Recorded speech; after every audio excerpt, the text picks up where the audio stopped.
드리옵나이다. 아멘.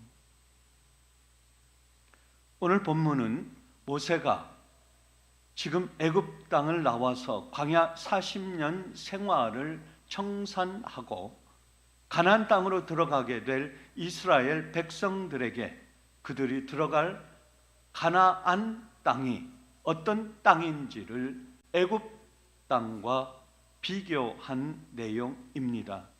10절 말씀에 네가 들어가 차지하려 하는 땅은 내가 나온 애굽 땅과 같지 아니하니 파종한 후에 발로 물대기를 채소밭에 됨과 같이 하고 애굽 땅을 내가 나온 땅이라고 말씀하고 있습니다. 440년 동안 이스라엘 백성들이 종살이하던 애굽은 장차 이스라엘 백성들이 입성할 젖과 꿀이 흐르는 가나안 땅을 향하여 가는 연단이요 시험의 땅이었습니다. 나일강 옆에 있는 애굽 땅은 비옥한 땅이었고 물이 가득하여 농사 짓기에 좋은 땅이었습니다. 모세는 그 애굽 땅을 거기에서는 파종한 후에 발로 물대기를 채소밭에 됨과 같이 하고라고 했습니다. 애굽 땅은 농사 짓기에 어려움이 없었던 땅이었습니다. 노예 생활을 하고 있었지만 이스라엘 백성들은 그곳에서 이럭저럭 불평 없이 왕의 지배를 받으면서 생활했습니다. 애굽 땅은 나일강 강가에 가까이 있기 때문에 어려움이 없이 농사를 짓기에 알맞은 땅이었습니다. 특히 이스라엘 백성이 살았던 고센 땅은 목축업이 성행할 만큼 기름진 땅이었습니다. 애굽 땅은 하나님을 의지하지 않고도 먹고 사는 데는 문제가 없는 땅이었습니다. 그래서 이스라엘 백성들은 그들이 모세가 인도하여 광야 생활을 할 때에 힘들 때면 다시 옛날의 그 시절 애굽 땅으로 돌아가고 싶었던 마음을 갖고 있는 것이 이스라엘 백성들이었고 그 마음속에는 애굽 땅이 그래도 그들이 경작하면서 삶을 살아가면서 근근히 하루를 살아갈 수 있었던 그런 땅으로 이스라엘 백성들은 기억하고 있는 것입니다.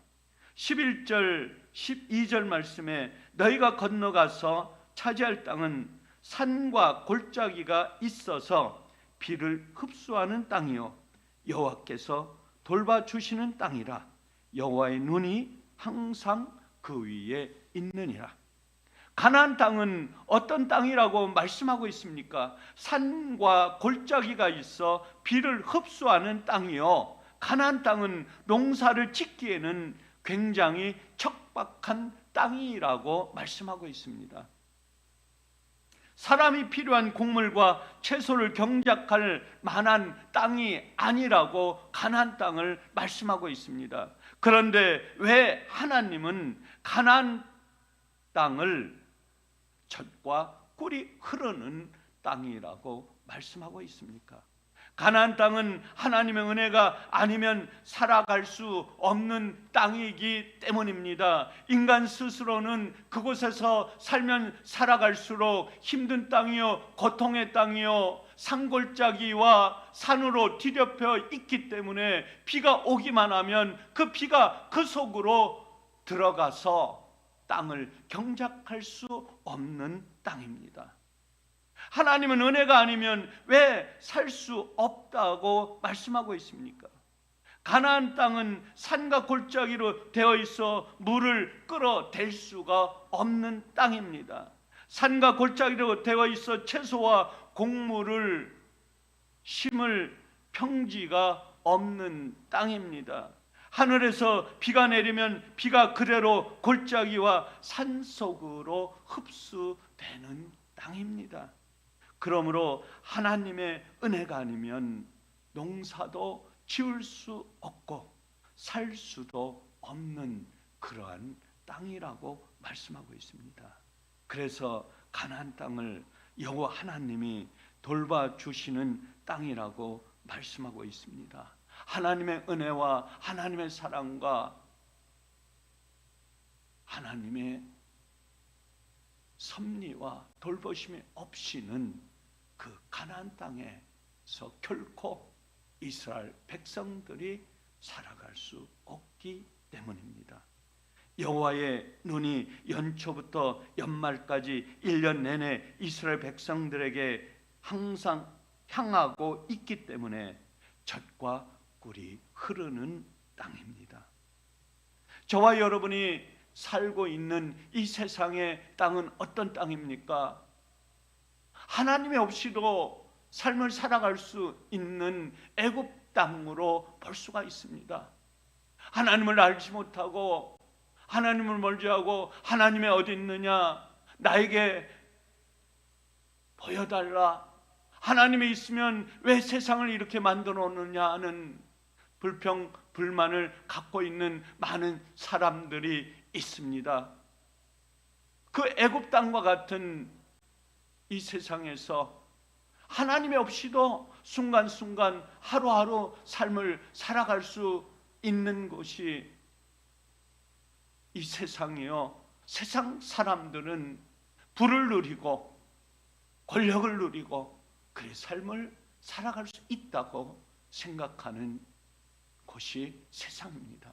그러나 하나님을 섬기는, 하나님과 함께 삶을 살아갈 수밖에 없는 구속의 우리들은 세상의 삶을 살아가는 이곳이 가나안 땅입니다. 가나안 땅일 수밖에 없는 것이 우리 하나님을 믿는 우리 성도들입니다. 왜냐하면 우리는 하나님의 은혜가 없이는 하루도 살아갈 수 없기 때문입니다. 성령의 음성이 없이는 살아갈 수 없습니다. 찬양이 없이는 살아갈 수 없습니다. 말씀이 없이는 살아갈 수 없습니다. 매일매일 우리가 기도하지 않고는 하루를 살아가기는 너무 우리에게는 벅차고 힘듭니다. 그렇기 때문에 이 세상은 가나안 땅으로 우리 성도들에게는 익숙해 있는 곳입니다.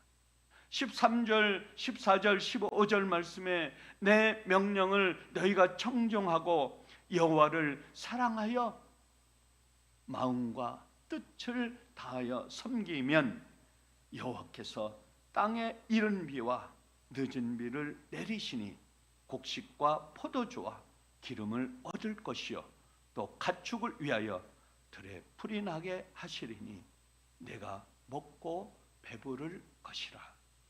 하나님의 은혜로 살기 위해서 가나안에서 어떻게 삶을 살아가야 합니까? 하나님의 명령을 청종하고 하나님을 사랑하여 마음과 뜻을 다하여 섬기는 것입니다. 하나님의 말씀에 순종하면 10월, 11월 파종기 때에 내리는 이른 비와 3월, 4월 추수하기 전에 내리는 늦은 비를 내리시겠다고 하시는 것입니다. 하나님께서 적절하게 추수할 때에 추수하기 전에 비를 내리고 또한 파종하기 전에 파종할 때에 비를 내리면서 이른 비와 늦은 비를 적절하게 경작할 때에 뿌려주는 것입니다. 이렇게 내려야 풍성한 곡식의 결실과 포도주와 기름을 얻고 이곳이 바로 가나안 땅입니다. 가나안 땅은 가축까지도 들에서 풀을 풍성하게 먹을 수 있고 즐겁게 하는 땅이라고 말씀하고 있습니다. 때를 따라 도우시는 하나님의 은혜와 사랑이 있는 곳이 가나안 땅입니다. 이렇게 하나님은 하나님의 명령을 청종하고 하나님을 사랑하라고 말씀하셨습니다. 다른 신을 섬기지 말고 마음을 다하고 뜻을 다하여 하나님 여호와 하나님을 섬기면 모든 만물의 축복을 주시겠다고 하나님께서 모세 지도자를 통해서 이스라엘 백성들에게 말씀하고 있는 것입니다.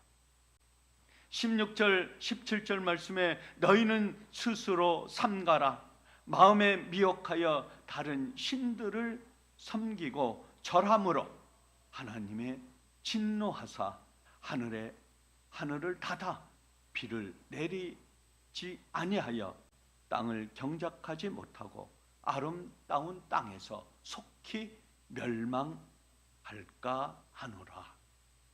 모세는 이스라엘 백성들에게 가나안 땅에 들어가기 위해서 다른 신들을 섬기지 말라고 경고했습니다.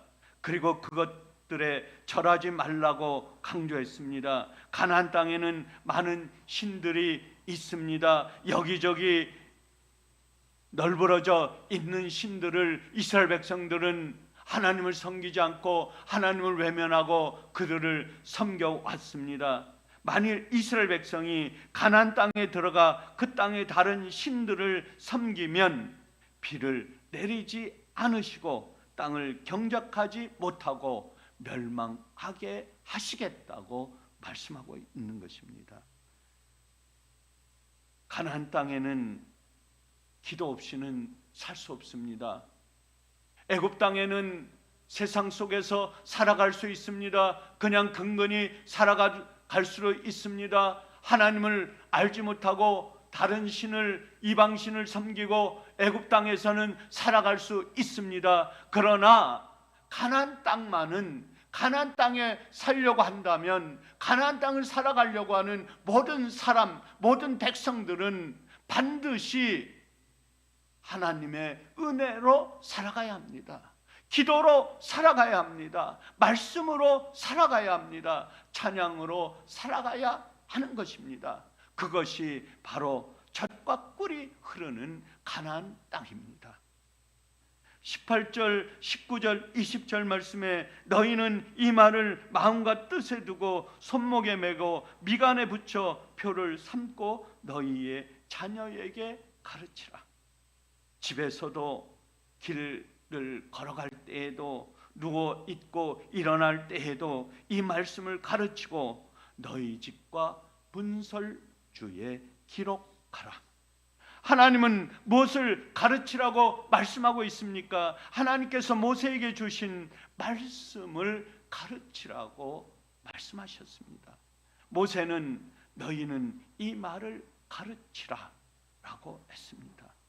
하나님께서 모세에게 주신 십계명을 비롯하여 모든 명령과 규례와 모든 말씀을 자녀들에게 후손들에게 가르치라고 명령합니다. 저와 우리 성도는 우리 자녀에게 우리의 후손들에게 하나님의 말씀을 전하는 정도가 아니라 부지런히 이 말씀을 가르쳐야 합니다. 나의 자녀들에게 나의 후손들에게 또 후손들에게 이웃들에게 이 말씀을 가르치라고 하는 하나님의 명령입니다. 사탄이 지배하기 전에 어둠이 우리 자녀들을 흡수하고 망쳐놓기 전에 생명의 말씀을 반복하여 가르치고 그 말씀이 마음에 우리 자녀들, 우리 후손들의 마음에 새기도록 하라고 하는 것입니다. 모세는 성경 말씀을 자녀들에게 어떻게 가르치라고 말씀하고 있습니까? 자녀와 후손에게 말씀을 기록하여 손목에 메어 기호를 삼으라고 했습니다. 이마에 붙여 표를 삼으라고 했습니다. 그리고 이 말씀이 자녀들이 출입하면서 가장 잘 보이도록 문설주와 바깥문에 말씀을 기록하여 붙이라고 했습니다. 사방 어느 곳에 우리 자녀의 삶을 살아가는 우리 후손들이 순간순간 세상 속에서 삶을 살아가는 순간순간마다 말씀이 그의 가슴 속에, 심령 속에, 머릿속에, 온몸에 삶을 살아가는 순간순간마다 우리 자녀와 후손들에게 또한 우리가 전도하는 사람들에게 이 말씀이 끊이지 않도록 심령 속에 밖이나 안이나 이 말씀을 갖고 살아가라고 모세는 말씀하고 있습니다. 항상 자녀들이 말씀을 보게 하고 말씀을 느끼게 하고 그 말씀을 생각나게 하라는 것입니다. 21절 말씀에 그리하면 여호와께서 너희의 날과 너희의 자녀의 날이 많아서 하늘이 땅을 덮는 날과 같으리라. 결론의 말씀입니다. 말씀으로 자녀들을 가르치면 어떻게 된다고 하십니까? 맹세하신 그 땅에서 너희의 인생과 너희 자녀들의 인생이 하늘이 땅을 덮는 날과 같이 많아질 것이라 라고 했습니다. 하나님의 통치 가운데서 하나님의 나라를 맛보며 오래 산다는 것입니다. 이보다 더한 축복이 어디 있겠습니까? 우리의 자녀들은 자신이 하나님의 사람이라는 정체성을 가지고 당당하게 세상 속에서 살아가라고 하는 것입니다. 우리 자녀들, 우리 후손들이 세상 속에 정복당하는 것이 아니라 세상을 다스리고 세상을 정복하고 세상을 이기면서 세상 속에서 승리하는 삶을 살라고 우리에게 이 말씀을 이스라엘 백성들에게 모세가 말씀하신 것처럼 오늘 21세기를 삶을 살아가는 세상 속의 삶을 살아가는 거친 세파의 어둠이 난무하고 고통이 난무하고 사탄의 영들이 어둠의 영들이 세상을 지배하는 우리가 삶을 살아가는 우리 자손들이 자녀들이 살아가는 이 세상 속에서 우리는 가나안처럼 살아가라고 하는 하나님의 명령의 말씀입니다.